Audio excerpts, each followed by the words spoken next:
नमस्कार दर्शक बंधु मु सुश्री अनिंदिता घोषाल आपण मानकु स्वागत जनाउछि मो चैनल जीवन ज्ञान को।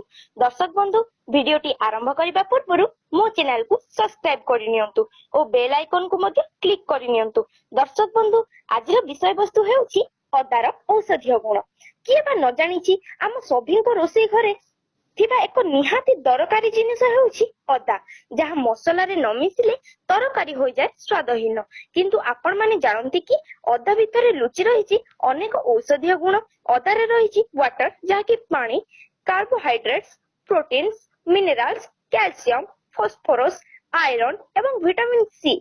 अदा स्वाद रे तीखा लागे बा राग लागे। अदा पाचक तंत्र को मजबूत करे, चिड़चिड़ापण को दूर करे, यह देह पीड़ा को दूर करे एवं वायु और कफ को नाश करे।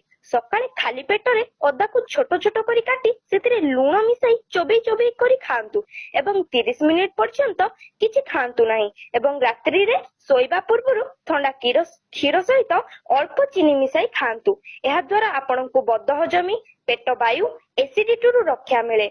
अदा को पानी रे फुटाई सेतिरे स्वाद अनुसार चीनी मिसाई पियंतु।